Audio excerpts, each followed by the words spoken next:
పవన్ కళ్యాణ్ మాట్లాడుతున్నారు, లైవ్ ద్వారా చూద్దాం. డిఎస్సిని మేము పెడతాం, భర్తీ చేస్తామంటే 16,437 ఉపాధ్యాయ పోస్టుల్ని భర్తీ చేయడం.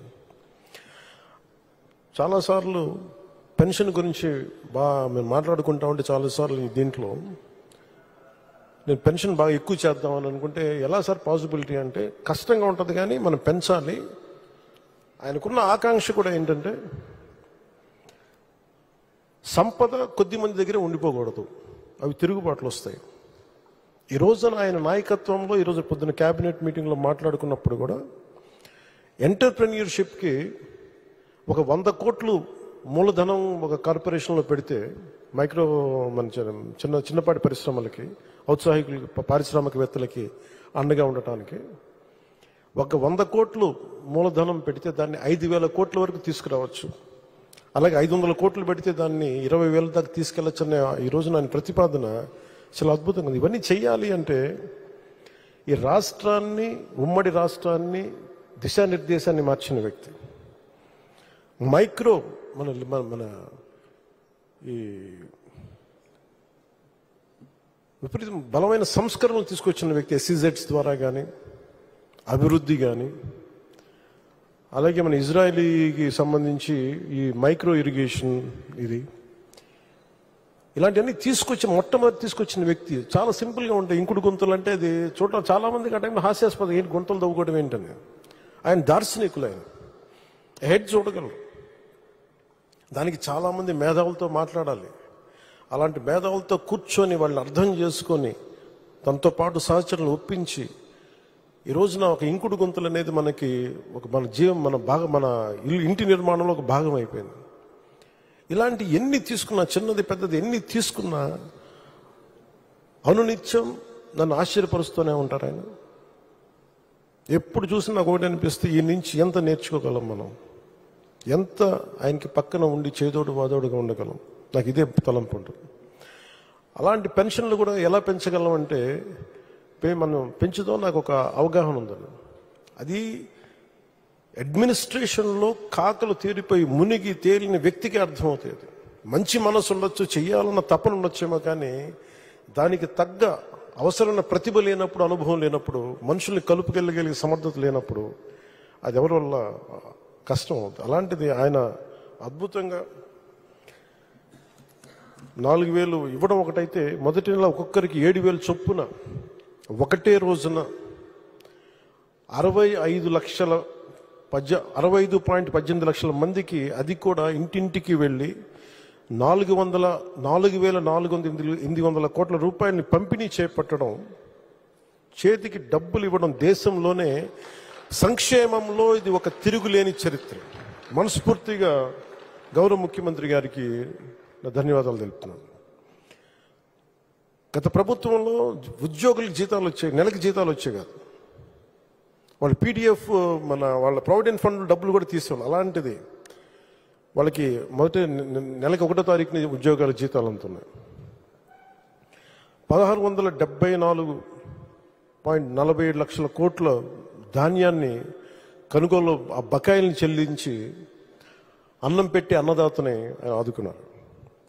స్థానిక సంస్థలకి, పంచాయతీ సంస్థలకి అసలు డబ్బులు లేవు.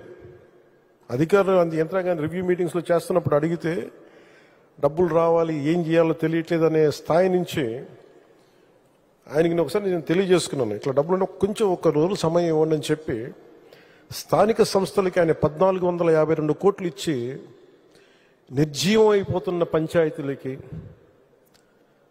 నీరసపడిపోతున్న పంచాయతీలకి తిరిగి ప్రాణం పోశారు చంద్రబాబు గారు. 1,452 కోట్ల రూపాయలు ఇచ్చి పేదల కోసం రాష్ట్ర వ్యాప్తంగా ఈ అన్నా క్యాంటీన్లు ప్రారంభించడం, నేను ఎప్పుడు అన్నా క్యాంటీన్లు తెలుసు కానీ చూసేవాడిని, కానీ ప్రత్యక్షంగా వెళ్ళే నాకు ఇది ఉండదు. సో ఈ రోడ్లో వస్తున్నప్పుడు పొద్దున్నే ఒక రోజున ఎయిర్పోర్ట్కి వెళ్తా ఉంటే అన్నా క్యాంటీన్లు ప్రారంభించిన 3వ రోజు 4వ రోజు చాలామంది లారీ డ్రైవర్స్, ఈ మన బేల్దారి పనిచేసే కార్మికులు, డ్రైవర్స్ అందరూ, ఆటో డ్రైవర్స్ అందరూ కూర్చోబెట్టి లైన్లో ఉన్నారు. ఏంటి ఇంతమంది లైన్లో ఉన్నారంటే ఆ పొద్దున్నే ఆ పలహారం తింటాను. నాకు అనిపించింది గత ప్రభుత్వం ఎలా వదిలేసిందని చెప్పి. అన్నా క్యాంటీన్ని ఆయన ఎన్టీ రామారావు గారి పేరు మీద అన్నా క్యాంటీన్ ఎలా మూసేయాలనిపించింది. 10 మందికి అన్నం పెట్టేది, అది 10 మంది ఆకలి తీర్చేది, ఎలా తీసేసారు నాకు అర్థం కాలేదు. అలాంటిది అంతమంది లైన్లో ఉండి నిలబడి చూస్తూ ఉంటే నా కడుపు తరుక్కుపోయింది. నిజంగా తిరిగి అన్నా క్యాంటీన్ని ఆరంభించి కార్మికుల తాలూకా క్షుద్బాధని తీర్చిన చంద్రబాబు గారికి మనస్ఫూర్తిగా ధన్యవాదాలు తెలుపుకుంటాను.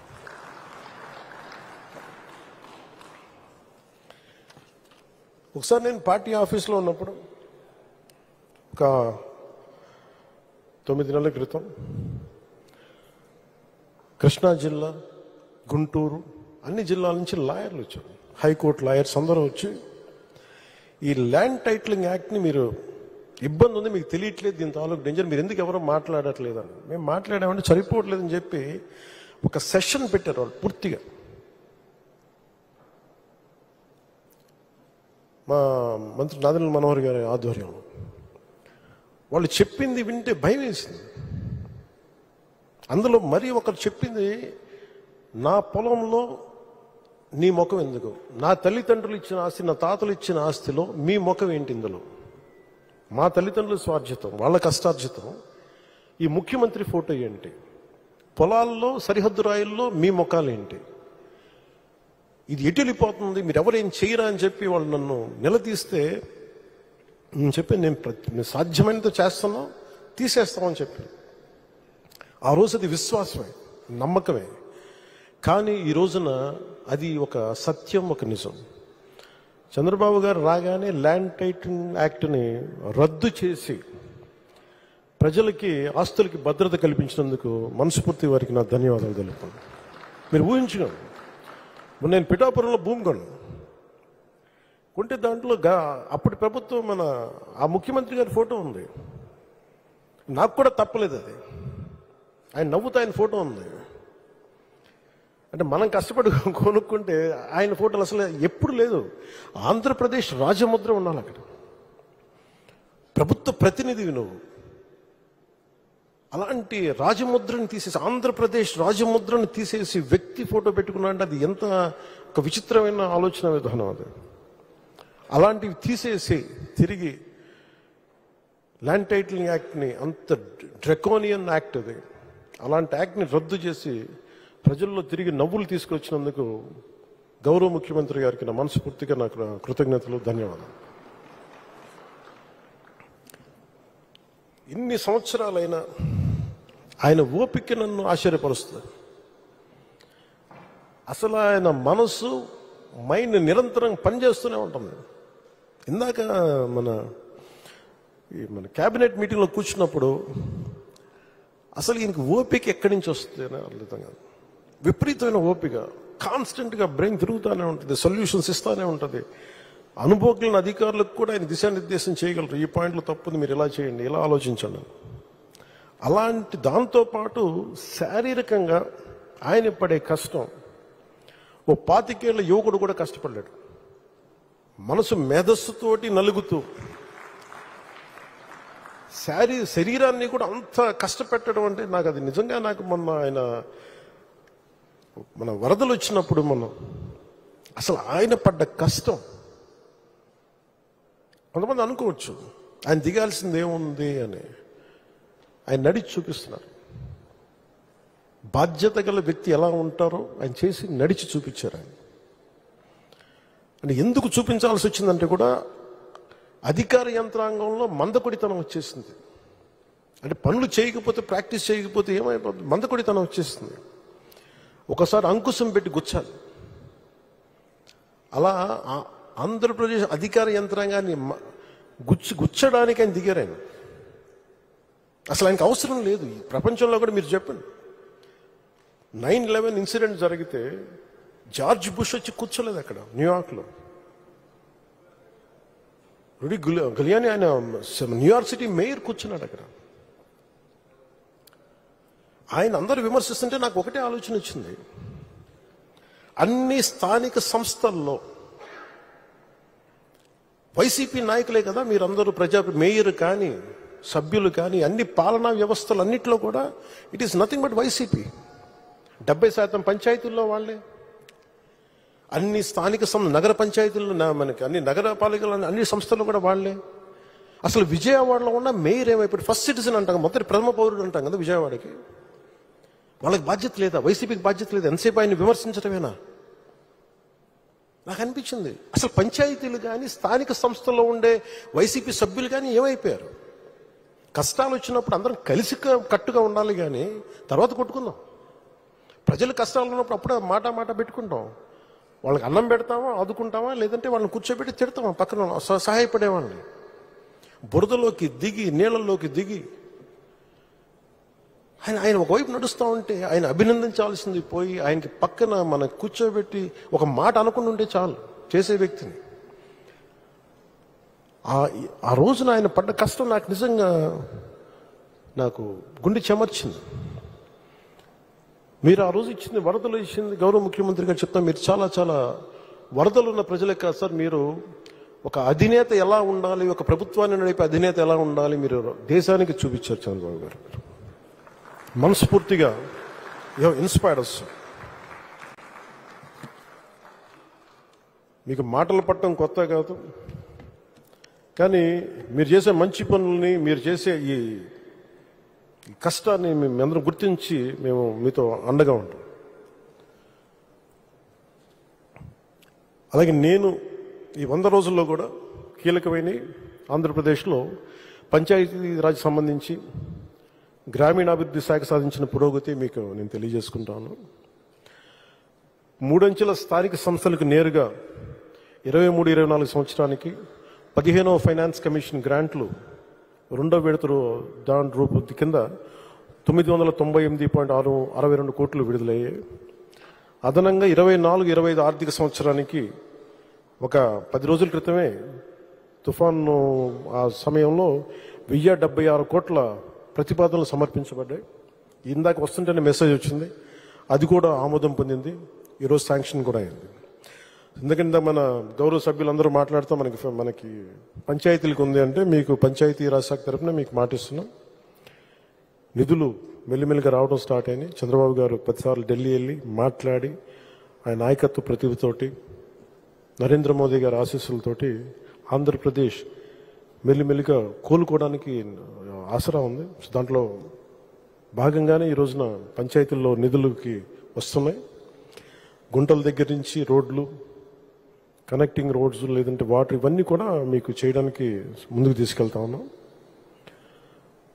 అలాగే మేజర్గా మనం చేసింది పంచాయతీలు, మీరు గుర్తుపెట్టుకోవాల్సిన 70% పంచాయతీలు వైసీపీ గెలిచిన పంచాయతీలు.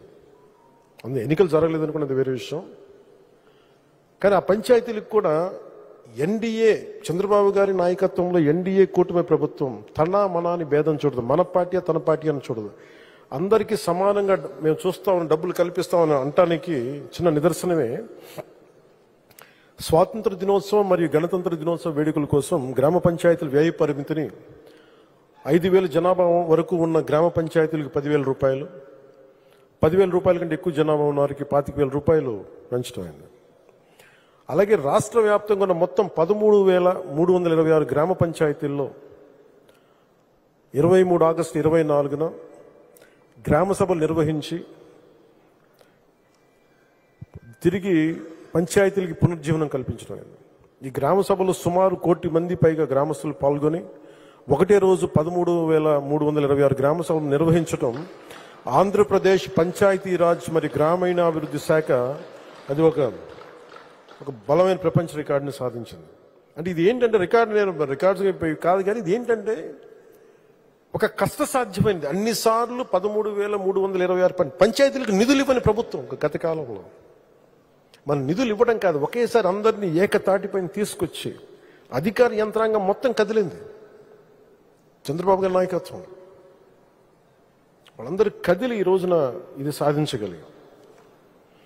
ఇలాంటి మన గవర్నమెంట్ ఆఫ్ ఇండియా ఈ పంచాయతీరాజ్ శాఖ కూడా ఆంధ్రప్రదేశ్ తాలూకు న్యూస్ని కట్ చేసి అక్టోబర్ 2న గాంధీ గారి జన్మదినం సందర్భంగా అన్ని దేశంలో మొత్తం గ్రామ సభలు మీరు చేయాలని మన ఆంధ్రప్రదేశ్ తాలూకు ఈ 13,326 గ్రామ పంచాయతీలను మనం ఒకటే రోజున ఎలా చేసాం, దీన్ని మీరు తీసుకోండి అన్నట్టుగా వాళ్ళు ఆర్టికల్ మరి పోస్ట్ చేసి మరీ పెట్టారు. ఈ 100 రోజుల్లో మనం సాధించింది చంద్రబాబు గారి నాయకత్వంలో అదొకటి.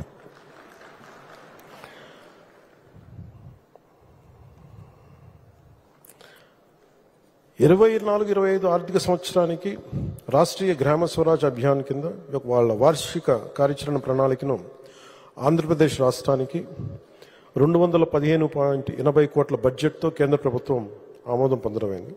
తద్వారా ఆంధ్రప్రదేశ్లో సుమారు 1,00,000కు పైగా స్థానిక సంస్థలకు, ప్రతినిధులకు, ఉద్యోగులకు శిక్షణా కార్యక్రమాలు నిర్వహించడం జరుగుతుంది. గ్రామ పంచాయతీలకు ఆదాయ వనరులు అభివృద్ధి చేయడం కొరకు వినూత్న కార్యకలాపాలకై ప్రత్యేక దృష్టి సారించడం, తద్వారా ఆర్థికంగా స్వయం సమృద్ధి పొందేలా ఆర్జీఎస్ఏ ప్రణాళికని రూపొందించాం. రాష్ట్ర ప్రతిపాదన 40 కోట్లను సిఇసి ఆమోదించింది. 500 కంప్యూటర్లు, ఉపకరణాలు కొనుగోలు చేయడం, రాష్ట్ర స్థాయిలో ఒక స్టూడియోని ఏర్పాటు చేయడం, మరి జిల్లా లెర్నింగ్ ఫెసిలిటీని కూడా ఏర్పాటు చేయడం వంటి రాష్ట్ర ప్రతిపాదనలను మన నరేంద్ర మోదీ గారి నాయకత్వంలో కేంద్ర ప్రభుత్వం ఆమోదించింది. అలాగే ఉపాధి హామీ పథకంతో మే 20 తేదీ నుండి పెండింగ్లో ఉన్న కూలీల వేతనాలను గత ప్రభుత్వం ఇవ్వకపోతే వాళ్ళ పెండింగ్లో ఉంచిన వేతనాలని 2,081 కోట్ల రూపాయలని మన చంద్రబాబు గారి నాయకత్వంలో కూటమి ప్రభుత్వం రాగానే 2,081 కోట్ల రూపాయలని చెల్లించడం.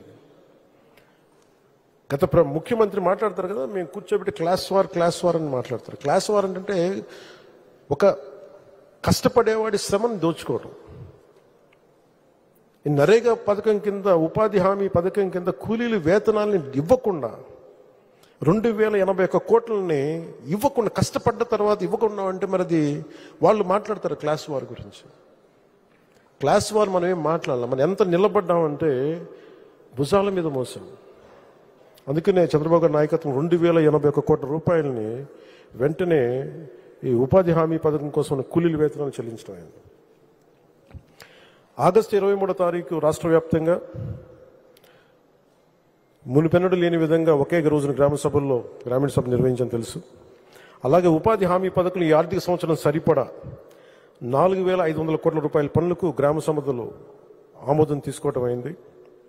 46,745 ఎకరాల్లో ఉద్యానవన పంటల కొరకు మొక్కలు నాటడం జరిగింది. ఈ ఆర్డబ్ల్యూఎస్ కింద హెచ్ఎంఏ మనం సాధించింది. జల్ జీవన్ మిషన్ పథకం ద్వారా 2019 నుంచి 2024 వరకు ఇచ్చిన ట్యాప్ కనెక్షన్లను అంటే ఎక్కడికి వెళ్ళినా రివ్యూస్లో ఏముంది అంటే పైపులు వేశారు, ట్యాపులు ఉన్నాయి, ఇన్ని వేల కోట్ల పనులు జరిగిపోయినాయి. కానీ వెళ్ళి చూస్తే ఆ కరెక్ట్గా హాఫ్ ఫర్లాంగ్ దూరంలోనేమో వాటర్ ట్యాంక్ ఉంది, ఆ పక్కనే ఉన్న గ్రామానికి నీళ్లు లేవు. పక్కనే సోర్స్ ట్యాంక్ ఉంది, అక్కడి నుంచి నీళ్ళు రావట్లేదు. పైపులన్నీ వేస్తున్నాయి. ఏమని అడిగితే సమాధానం లేదు ఎవరి దగ్గర. అంటే గత ప్రభుత్వం ఏం చేసిందంటే ఈ పనులకి జల్ జీవన్ మిషన్ కింద డబ్బుల్ని విచ్చలవిడిగా ఖర్చు పెట్టేశారు, నీళ్లు రాలే. మన అన్నమయ్య పింఛా డ్యామ్ గురించి నేను వెళ్ళి పర్యటనకు తిరిగి వస్తూ ఉంటే ఒక 10 మంది నివసించే ఒక దళిత కాలనీలో ఒక పెద్ద ఆవిడ వచ్చి నా దగ్గరకు వచ్చి ఏడుస్తాను ఆపింది బండి. ఏమ్మా ఏంటంటే నీళ్ళు లేవయ్యా, కొంచెం నీళ్ళు ఇప్పించాను మాట్లాడుతుంటే నాకు ఏడుపు వచ్చేసింది ఆవిడని చూస్తే. అంటే ఒక నీళ్లు తాగటానికి అంటే ఏంటని చూస్తే మనకున్న ఈ హైట్ కంటే కూడా కొంచెం ఒక 5.5 అడుగులు 6 అడుగులు ఎత్తుంది అంతే. 10 కుటుంబాలు ఉంటాయి, దాన్ని ఎవరు పట్టించుకోరు. నేను వెంటనే దాన్ని తీసుకొని పర్సనల్గా వ్యక్తిగతంగా మన ఆఫీస్ ద్వారా డిప్యూటీ సీఎం ఆఫీస్ ద్వారా కూర్చోబెట్టి పంచాయతీరాజ్ అధికారులతో మాట్లాడి సరిగ్గా 10 రోజుల్లో లెస్ దెన్ 7-8 డేస్లో వాళ్ళకి తిరిగి నీటి సరఫరా చేయించడం జరిగింది. ఈ ఉదాహరణ మీకు ఎందుకు చెప్తున్నానంటే నిజంగా పని చెయ్యాలి అంటే పని చేయడానికి సంసిద్ధంగా ఉన్న వ్యవస్థ ఉన్నారు, అధికారులు ఉన్నారు. కానీ ఈ రోజున పని చేయించడానికి నాయకత్వం గత ప్రభుత్వం లేదు. మన ఎన్డీఏ ప్రభుత్వం జల్ జీవన్ మిషన్ని దేశంలోనే చాలా అత్యంత ప్రభావితంగా ఏ ఉద్దేశంతో అయితే ఇవ్వబడిందో ఆ ఉద్దేశాన్ని నరేంద్ర మోదీ గారి నాయకత్వం దేనికైతే ప్రవేశపెట్టారో సంపూర్ణంగా దాన్ని సాధిస్తాం. చంద్రబాబు గారి నాయకత్వంలో. అలాగే పల్స్ సర్వే నిర్వహించాం. అసలు ఎన్ని కనెక్షన్స్ ఉన్నాయి, ఎంత నీళ్ళు వస్తున్నాయి, దాని మీద ఒక పల్స్ సర్వే చేశాం. సర్వే చేయబడ్డ మొత్తం కుటుంబాలు 87.47 లక్షలు. ట్యాప్ కనెక్షన్ ఉన్న కుటుంబాలు 53.80 లక్షలు. ట్యాప్ కనెక్షన్ లేని కుటుంబాలు 28.66 లక్షలు. ఇవన్నీ కూర్చోబెట్టి అసలు ఏ పనులు పనిచేస్తామని చెప్పి టోటల్ కొత్త యాప్ని ఒకటి డిజైన్ చేసాం. అలాగే జల్ జీవన్ మిషన్ దాని తాలూకు స్ఫూర్తి ఏంటంటే అసలు నీటికి ఇబ్బంది పడకూడదు, తాగునీటికి ఇబ్బంది పడకూడదు, దాన్ని సంపూర్ణంగా తీసుకెళ్తాం. సత్యసాయి తాగునీటి ప్రాజెక్టు కోసం సత్యసాయి జిల్లాలో, అనంతపురం మరి సత్యసాయి జిల్లాలో 1325 గ్రామాలకి ఈ పథకం ద్వారా 16.22 లక్షల ప్రజలకి తాగునీరు అందించబడుతుంది. కానీ 8 నెలలుగా అక్కడ పనిచేసే కార్మికులకి జీతభత్యాలు లేవు. ప్రభుత్వం ఏర్పడిన వెంటనే వాళ్ళకి జీతభత్యాలు అయితే వాళ్ళు గత ప్రభుత్వం 8 నెలలుగా ఇవ్వలేదు. మనం వచ్చి 4 నెలలు అయితే 4 నెలల నుంచి పే చేయలేదు, వాళ్ళకు భరించారు. వెంటనే దృష్టికి తీసుకురాగానే, గౌరవ ముఖ్యమంత్రి గారి దృష్టికి తీసుకురాగానే వెంటనే వాళ్ళు నలుగుతున్నారు, అధికారులు వెంటనే మన కార్మికులు నలుగుతున్నారు, ఇబ్బంది పడకూడదని చెప్పి ఆయన దృష్టికి తీసుకురాగానే వెంటనే 30 కోట్ల రూపాయలు విడుదల చేసి కార్మికుల ప్రాణాలు కాపాడినందుకు మనస్ఫూర్తిగా చంద్రబాబు గారికి నా ధన్యవాదాలు తెలుపుకుంటున్నాను. గ్రామీణ నీటి సరఫరా మరియు పారిశుద్ధ్య శాఖతో నిర్వహింపబడుతున్న 112 నీటి నాణ్యత పర్యవేక్షణ ల్యాబొరేటరీలో పనిచేస్తున్న ఉద్యోగులకి 4 నెలలు పెండింగ్ జీతాల నిమిత్తం 4.17 కోట్లు విడుదల చేసి 526 మందికి ఉద్యోగుల సమస్యని పరిష్కరించడం జరిగింది. అలాగే అటవీ శాఖకు సంబంధించి మనకి 28-33% ఉండాలి. అటవీ మనకి పర్సంటేజ్ అంటే చంద్రబాబు గారు ఇచ్చిన మా అందరికీ డైరెక్టివ్ ఏమి ఇచ్చారంటే రివ్యూ మీటింగ్లో ఇది 50% పెరగాలి. ఆంధ్రప్రదేశ్లో 50% మొత్తం మీ పచ్చదనమే ఉండాలి అని దాన్ని స్ఫూర్తిగా తీసుకుని 6,000 ఎకరాల్లో దాదాపు 22 లక్షల మొక్కలు నాటడం జరిగింది మన ఈ మధ్యనే. అలాగే రోడ్ సైడ్ గ్రీనరీ ఇంప్రూవ్ చేసే ప్రయత్నంగా ఇప్పటి వరకు 14 కిలోమీటర్ల పొడవున కొన్ని 5,800 మొక్కలు నాటాం. ముఖ్యంగా ఈ కొండల్ని ట్రెంచెస్ని ఆయన కొండల ప్రాంతాలని, అటవీ ప్రాంతాలను రక్షించడానికి ఆయన మాకు ఇచ్చిన దిశానిర్దేశం ఏంటంటే ట్రెంచెస్ కొట్టమని, దాన్ని బలంగా ముందుకు తీసుకెళ్తాం. అలాగే పెరుగుతున్న వైల్డ్ లైఫ్ సమస్యలు, ముఖ్యంగా elephant and man animal conflicts ఉంటాయి, మీ అందరికీ తెలుసు. మనం చిత్తూరులో చూసాం, అలాగే మనకి విజయనగరం, మన పార్వతీపురం, పాతపట్నంలో చూస్తూ ఉన్నాం. వెంటనే తీసుకెళ్ళి చాలామంది వైల్డ్ యానిమల్స్ కానీ జంతువులు కానీ అటాక్ చేయటం వల్ల, ముఖ్యంగా ఏనుగులు పంటల నష్టం ఇటు అన్నిటి వల్ల వీటిని దృష్టిలో పెట్టుకొని రాగానే కర్ణాటకకు వెళ్ళి 2 రాష్ట్రాల మధ్య అటవీ శాఖతో మాట్లాడి, అక్కడ గౌరవ అటవీ శాఖ మంత్రి గారితో మాట్లాడి 2 రాష్ట్రాల మధ్య నిర్మాణాత్మక సహకారాన్ని పెంపొందించే ప్రయత్నం జరిగింది. అలాగే వాళ్ళు అక్కడ కుంకి ఎలిఫెంట్స్ని తీసుకొచ్చి మన ఎలిఫెంట్స్కి అవసరమైన ట్రైనింగ్ అండ్ నాలెడ్జ్ మావటిలకి ఇచ్చేయడానికి ఒప్పందం కుదుర్చుకోబోతున్నాం. ఆంధ్రప్రదేశ్లో ఇప్పటి వరకు 23 నగర వనాలు ఏర్పాటు చేసుకున్నాం. కొత్తగా 13 నగర వనాలను మంజూరు చేయించుకున్నాం. కొత్త నగర వనాల కోసం 15 కోట్ల 40 లక్షల నగర వనాల అభివృద్ధికి మొట్టమొదటి విడతగా డబ్బులు విడుదల చేయడం జరిగింది. అంతేకాకుండా 32 కమ్యూనిటీ బేస్డ్ ఎకో టూరిజం సెంటర్స్ని ప్రారంభించాం. ఇప్పుడు కొత్తగా మరొక 5 కేంద్రాలను ఏర్పాటు చేసుకున్నాం. ఒక్కొక్క సెంటర్లో 50 మందికి ప్రత్యక్షంగాను, మరో 500 మందికి పరోక్షంగాను ఉపాధి కల్పించడం జరుగుతుంది.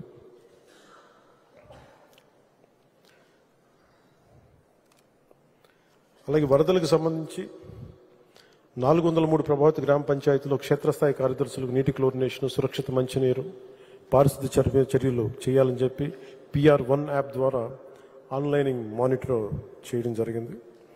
ప్రభావితమైన 403 గ్రామ పంచాయతీలు ప్రత్యేక పారిశుద్ధ్య బృందాలను నియమించడం జరిగింది. 2,248 స్థానిక పారిశుద్ధ్య కార్మికులు మరి ఇతర పొరుగు గ్రామ పంచాయతీల నుండి 1278 మంది పారిశుద్ధ్య కార్మికులతో కూడిన ప్రత్యేక పారిశుద్ధ్య బృందాలు ఈ ఫ్లడ్ ఎఫర్ట్స్లో పాల్గొన్నాయి.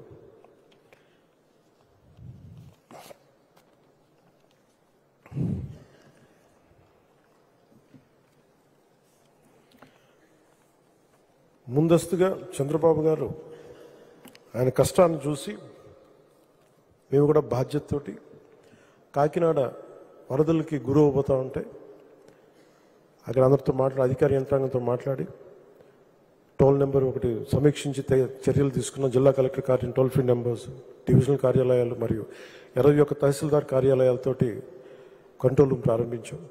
క్షేత్ర పరిస్థితిని ఎప్పటికప్పుడు తెలుసుకునేందుకు మండల స్థాయి ప్రత్యేక అధికారులు నియమించి నిరంతరం పరిశీలిస్తూ వచ్చాం.